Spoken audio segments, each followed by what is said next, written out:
Hola a todos y bienvenidos. Hoy vamos a hacer un análisis a fondo de la Parashá Shemot, que es el inicio del libro del Éxodo.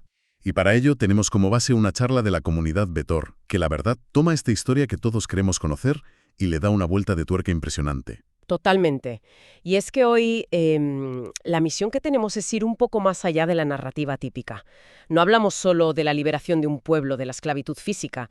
El análisis que tenemos delante plantea que esa historia es en realidad un espejo de una esclavitud espiritual que, según se argumenta, es mucho más profunda y relevante hoy en día. ¡Qué interesante! Vamos a descubrir a las heroínas que a menudo quedan en la sombra y a trazar un paralelismo, la verdad, muy provocador con nuestro mundo. Me encanta la idea, porque es cierto, ¿eh? Cuando uno piensa en el Éxodo, la figura de Moshe lo ocupa todo, pero este texto arranca con una idea muy potente. Y si las verdaderas arquitectas de la liberación, las que pusieron todo en marcha, fueran mujeres... Esa es exactamente la premisa. Se argumenta que detrás de la figura, monumental de Moshe hay toda una red de mujeres. Y su valentía, su fe, su inteligencia fueron absolutamente determinantes. Sin sus acciones, la historia, sencillamente, no habría ocurrido como la conocemos. Pues hablemos de ellas, vamos a ponerles nombre. La primera, claro, es su madre, Yochebed. El texto destaca una tradición que dice que fue ella quien convenció a su esposo, Amram, de seguir teniendo hijos. Él se había separado de ella. Sí, porque él, como líder de su generación, había decidido eso para no traer al mundo niños que estaban condenados a muerte por el decreto del faraón. Una decisión lógica, desde el miedo. Claro, pero Yochebed tiene una visión que va más allá. Le dice algo como, tu decreto es peor que el del faraón. Él solo mata a los varones en este mundo, pero tú estás impidiendo que nazcan hombres y mujeres, y les niegas también el mundo venidero. Es un acto de fe y de rebeldía brutal. ¡Qué barbaridad! Y cuando nace Moshe, su plan para salvarlo es increíble. La cesta, la brea, el río. Y el detalle clave que a veces se nos pasa. No lo dejan en el río y ya está, a ver qué pasa. No. No, envía a su hija mayor, Miriam, a vigilar. No deja nada al azar. Exacto. Y ahí entra Miriam, que es la segunda heroína. Una niña, pero con una agudeza mental increíble. Cuando ve que la hija del faraón encuentra al bebé, no se asusta. No. Se acerca y le hace la sugerencia más audaz que te puedas imaginar. ¿Quieres que te busque una nodriza hebrea? Y claro, ¿a quién trae? A su propia madre. Claro. Es una jugada maestra. O sea, consigue que la propia corona egipcia le pague un sueldo a Yochebed por criar a su propio hijo. Le dan la vuelta al sistema por completo. Es una pasada. Y la tercera figura es la propia Batia, la hija del faraón. Ella lo adopta, le da un nombre, pero el punto crucial que se resalta es que lo educa como una persona libre. Claro, Moshe crece en el palacio, sí, pero nunca internaliza la mentalidad de esclavo. Y eso es fundamental. Totalmente. Si hubiera crecido con la psique de un oprimido, jamás podría haberse convertido en el libertador de su pueblo. El texto incluso menciona que, por este mérito, ella se salvó de la plaga de los primogénitos, a pesar de serlo. Vaya. Y la cadena no termina ahí, ¿eh? Llega a su vida adulta y aparece a Séfora, su esposa. El relato que nos ocupa dice que le salvó la vida no una, sino 2 veces. Sí, la primera es una historia más de Midrash, que lo alimentó en secreto en un calabozo, pero la segunda es la que está en la Torá, en ese pasaje tan críptico de Camino a Egipto. Sí, ese momento extrañísimo en el que parece que el Eterno le va a quitar la vida a Moshe. Exacto. ¿Y por qué? Por no haber circuncidado a su hijo. Y mientras Moshe está incapacitado, es Séfora quien reacciona. Coge un pedernal, realiza ella misma la circuncisión y le salva la vida. Y no solo a él, a la misión entera. Es una mujer que entiende lo espiritual y actúa con una decisión fulminante. Vale, o sea, tenemos a estas 4 mujeres como figuras clave en la liberación de una esclavitud física. Pero el análisis no se queda ahí, ¿verdad? Esto es solo el principio. Exacto, esto es como el trampolín. Tras establecer esta base, el texto da un salto conceptual enorme. Se apoya en profetas como Jeremías, que anuncian una futura redención, una liberación final que será tan grandiosa que hará que la gente se olvide de la salida de Egipto. Esa idea me vuela la cabeza. O sea, ¿qué tipo de esclavitud puede ser tan terrible que haga que la gente se olvida de la de Egipto?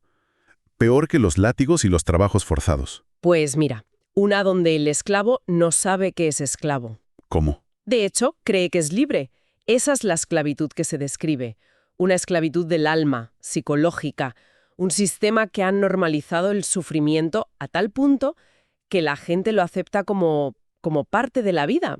Ponme un ejemplo. Pues como esas canciones populares que todos hemos oído 1000 veces, ¿sabes? Letras que dicen «el amor es sufrir» o «sin ti no soy nada». El texto señala que ese lenguaje es un síntoma, el síntoma de una cárcel sin barrotes, donde a veces incluso se siente lealtad hacia el sistema que nos oprime. Ah, vale. Ahora empiezo a ver la conexión. O sea que según este análisis, el problema no es solo sufrir. Es que hemos aprendido a llamarlo normalidad o incluso amor. Entiendo el concepto de esclavitud psicológica, pero ¿cómo se identifica el sistema que la impone? Porque el texto recurre a la estatua del libro de Daniel, ¿no? Sí, y ese es el mapa que usa para explicar la historia de los gobiernos mundiales que han ido perpetuando esta mentalidad. Describe la cabeza de oro como Babilonia, que su nombre significa confusión.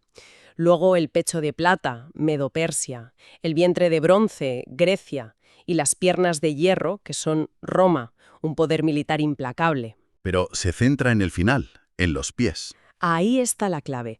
El foco se pone en los pies, que son una mezcla de hierro y barro. Espera un momento. ¿Qué representa esa mezcla? Porque no es un material nuevo, es una combinación de lo que ya había, del hierro, con algo frágil, como el barro. Precisamente. La interpretación es que no es un nuevo imperio, es una mutación del imperio romano. El hierro, o sea, la estructura de poder romana, sigue ahí, pero ahora está mezclado con barro. Y se argumenta que esta mutación representa el paso de un poder puramente militar a uno religioso. A ver, vamos a desmenuzar esto, porque es un salto enorme. ¿Cómo se conecta el Imperio Romano con esta nueva forma de esclavitud? El texto apunta a un momento muy concreto, sí. Identifica esta transformación con el auge del cristianismo como religión de Estado. Y señala el Concilio de Nicea en el año 325 como un punto de inflexión. El argumento es que a partir de ahí el espíritu de confusión de Babilonia ya no necesita ejércitos para conquistar, porque ha encontrado una forma de gobernar las conciencias, las almas. Entiendo. Se plantea que estamos viviendo en la era de los pies, la fase final de ese sistema.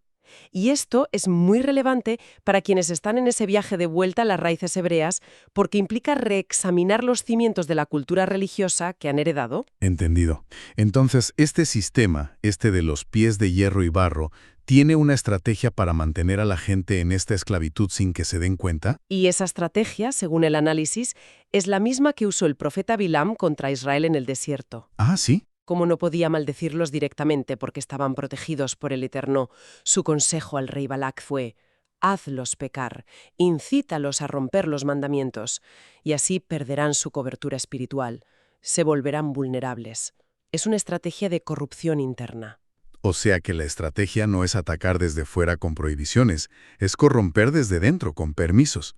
Hacer que la gente se aparte de lo que la Torá define como el camino a la vida, pero al mismo tiempo hacerles sentir que todo está bien, que son amados y salvos incondicionalmente. Exactamente. Se le llama el opio de la sociedad, una fuerza que cauteriza la conciencia. Te da permiso para seguir en tus patrones destructivos mientras te asegura que ya tienes la salvación garantizada independientemente de tu comportamiento. Te sientes aprobado aunque estés haciendo daño, porque Dios conoce tu corazón. Es una disonancia cognitiva brutal. Y aquí el argumento da otro giro, uno que, la verdad, no me esperaba. El libro de Apocalipsis le asigna un género femenino a este espíritu babilónico esclavizador. Lo llama la gran ramera. Y el texto afirma que este espíritu, que es femenino en lo espiritual, se manifiesta en el mundo físico de una forma paradójica: el machismo. Es la gran paradoja que presenta el análisis, ¿sí? Espera. A ver, ahí me he perdido un poco. Es que suena súper contradictorio. ¿Cómo puede ser que un poder que se define como femenino en lo espiritual acabe siendo machismo en lo físico?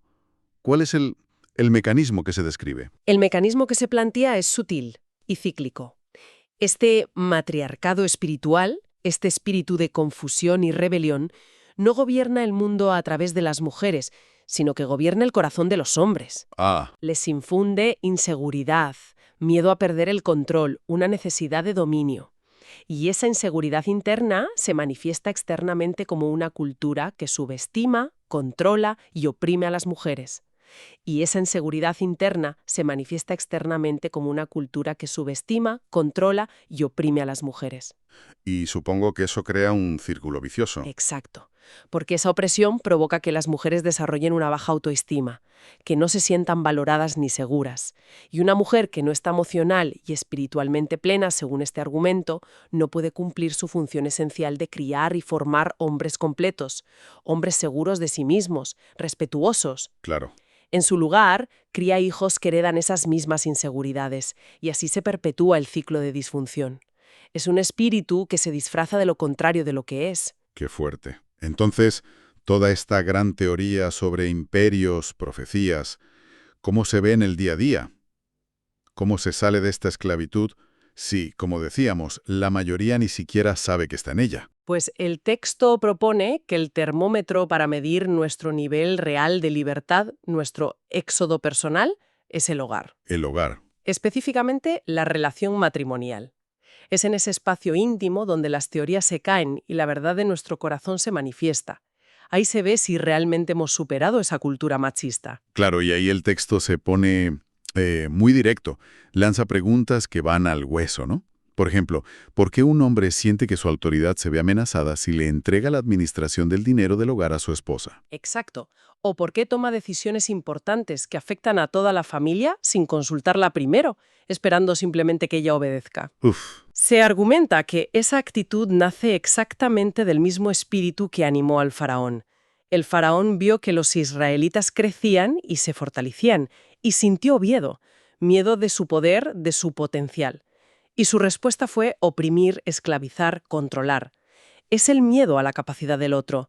En lugar de pactar y colaborar, busca someter. o sea que la exigencia de obediencia y sujeción es en el fondo un síntoma de inseguridad. Eso es lo que se afirma, que es un síntoma de la incapacidad de inspirar admiración, respeto y lealtad de forma natural a través del ejemplo y el amor.